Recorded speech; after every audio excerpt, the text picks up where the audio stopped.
Hi hello welcome to అవి cinematic world YouTube channel. Nani, Priyanka Mohan, SJ Surya ప్రధాన పాత్రలో నటించిన చిత్రం సరిపోదా శనివారం. వివేక్ ఆత్రేయ దర్శకత్వం వహించిన ఈ మూవీ ఈరోజే ప్రేక్షకుల ముందుకు రావడం అయితే జరిగింది. ఇక ఈ మూవీ రివ్యూ విషయానికి వస్తే ముందుగా కథ గురించి చెప్పాలి అంటే సూర్యకి చిన్నప్పటి నుండి కోపం ఎక్కువ. అతని కోపాన్ని కంట్రోల్ పెట్టడానికి సూర్య తల్లి ప్రయత్నం చేస్తుంది. ఈ క్రమంలో సూర్య కోపానికి పరిష్కారంగా వారంలో 6 రోజులు ప్రశాంతంగా ఉంటూ ఒక్క శనివారం రోజు మాత్రమే కోపాన్ని సూర్య చూపిస్తూ ఉంటాడు. చనిపోయిన తన తల్లికి ఇచ్చిన వాగ్దానం కారణంగా సూర్య కూడా శనివారం ఒక్కరోజు మాత్రమే గొడవలు పడుతూ ఉంటాడు. ఆ తర్వాత జరిగిన కొన్ని నాటకీయ పరిణామాల నేపథ్యంలో సూర్య కానిస్టేబుల్ చారులతతో ప్రేమలో పడతాడు. అయితే ఈ మధ్యలో క్రూరమైన పోలీస్ అధికారి దయ సోకులపాలెం అనే ప్రాంతాన్ని, అక్కడ ప్రజలను తన అధికార బలంతో పట్టి పీడిస్తుంటాడు. వారిని దారుణంగా కొడుతూ ఉంటాడు. ఆ ప్రజలను కాపాడాలని ఫిక్స్ అయిన సూర్య దయాను ఏం చేశాడు? ఆ ప్రజల్లో సూర్య ధైర్యాన్ని నింపాడా లేదా? అలాగే చారులతతో సూర్య ప్రేమ కథ ఎలా సాగింది అనేదే మిగిలిన కథ. ఇక ఈ మూవీ ప్లస్ పాయింట్స్ విషయానికి వస్తే ఈ సినిమాలో నాని చాలా పవర్ఫుల్గా కనిపించాడు.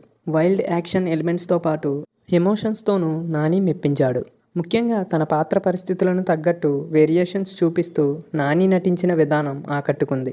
పైగా తన బాడీ లాంగ్వేజ్తో, అలాగే కొన్ని యాక్షన్ అండ్ ఎమోషనల్ సీక్వెన్స్లోనూ మరియు తన నేచురల్ లుక్స్తో నాని సినిమాకే హైలైట్గా నిలిచాడని చెప్పవచ్చు.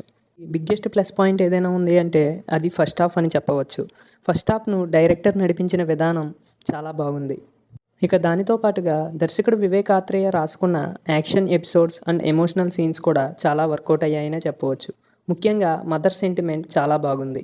ఇక మైనస్ పాయింట్స్ విషయానికి వస్తే నాని పోషించిన సూర్య పాత్రను, ఆ పాత్ర తాలూకు మదర్ సెంటిమెంట్ మరియు ఆ కోపాన్ని చూపించే శనివారాన్ని బాగా డిజైన్ చేసుకున్న వివేక్ కొన్ని చోట్ల అంతే స్థాయిలో ఈ సరిపోదా శనివారం సినిమా ట్రీట్మెంట్ను రాసుకోవడంలో విఫలమయ్యాడనే చెప్పవచ్చు.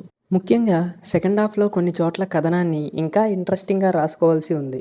అలాగే హీరో హీరోయిన్ మధ్య వచ్చే ప్రేమ కథను కూడా ఇంకా బలంగా ఎస్టాబ్లిష్ చేసి చూపించి ఉంటే ఈ సినిమా ఇంకా ప్లస్ అయ్యి ఉండేదని చెప్పవచ్చు. ఇక ఈ మూవీ యొక్క మెయిన్ మైనస్ పాయింట్ ఏదైనా ఉంది అంటే అది స్క్రీన్ ప్లే అని చెప్పవచ్చు.